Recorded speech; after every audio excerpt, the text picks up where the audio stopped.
नमस्कार। जनादेश Bharat news channel पर आप सभी दर्शकों का स्वागत है। आप देख रहे हैं जनादेश भारत न्यूज़ चैनल पर। मेरे साथ यह समाचार। सांसद वरुण गांधी 2 दिवसीय दौरे पर पहुंचे अपने संसदीय क्षेत्र पीलीभीत में, जहां पर वरुण गांधी द्वारा आगामी चुनाव 2022 के चुनाव में बीजेपी पार्टी द्वारा दावेदारी करने वाले प्रत्याशियों के द्वारा जनसभा का आयोजन किया गया, जिसमें बीजेपी प्रत्याशी द्वारा आयोजित कार्यक्रम में पीलीभीत के सांसद वरुण गांधी द्वारा पहुंचकर जनसभा को संबोधित किया गया।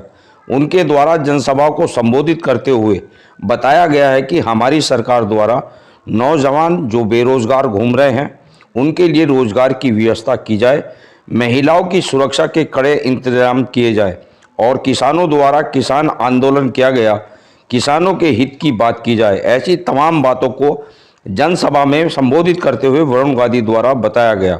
वरुण गांधी द्वारा यह भी कहा गया कि हम राष्ट्र के हित की राजनीति करते हैं, अगर मौका मिला तो राष्ट्र के लिए अपनी जान तक निछावर कर देंगे। दीप्ति वर्मा द्वारा बीजेपी से पूरनपुर विधानसभा से विधायक पद के लिए दावेदारी की गई है।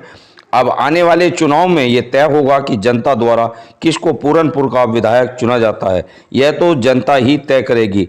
फिलहाल देखिए हमारे संवाददाता नाजिम अली की यह पीलीभीत से यह रिपोर्ट जनादेश भारत न्यूज चैनल पर। और इतने हिम्मत से, इतने साहस से इतनों के दिलों में जगह बना पाएगी।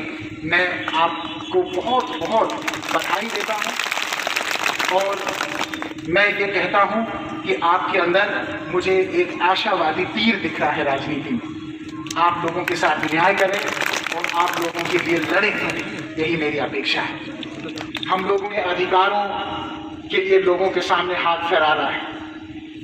हमारी पूरी राजनीतिक लड़ाई उस तबके को न्याय दिलाने के लिए और उसकी आवाज में हिस्सेदारी लाने के लिए बनाई गई है। मैं बहुत खुश हूं कि यहाँ जितने लोग उपस्थित हुए हैं वो सारे लोग इस विश्वास के साथ हुए हैं कि आज राजनीति में एक नई आवाज उठनी चाहिए, एक गरीबों की आवाज, एक नौजवानों और महिलाओं की आवाज, एक किसानों और मजदूरों की आवाज, एक समाज के अंतिम व्यक्ति की आवाज। पिछले बार जब हम लोग पीलीभीत आए थे तो हम लोगों ने संविदा कर्मचारियों की एक बड़ी बैठक कराई। उसमें आंगनबाड़ी, आशा बहुएं, उसमें शिक्षा मित्र इत्यादि इत्यादि सब लोगों के लिए एक मांग थी कि वो लोगों को स्थायी होना चाहिए, एक इज्जतदार तनख्वाह उनकी होनी चाहिए। उनको जब चाहे इस्तेमाल किया और जब चाहे छोड़ दिया, इस तरीके की राजनीति नहीं होनी चाहिए। एक बड़ा किसान आंदोलन हुआ था दिल्ली के राजधानी के तट पे, जिसमें 700 किसान शहीद हुए। अभी मैं बराही गांव से आ रहा हूं, वहां हजारों की तादाद में हमारे सिख भाई मौजूद थे और सबके अंदर मैंने एक दुख देखा कि कहीं ना कहीं उनकी राष्ट्रीयता पे, उनके राष्ट्रभक्ति पे, उनके देश के प्रति समर्पण पे, देश के प्रति त्याग पे और देश के इतिहास में उनके तपस्या के वजह से नहीं बना। हमारा देश गरीबों और किसानों के, मजदूरों के और नौजवानों के, महिलाओं के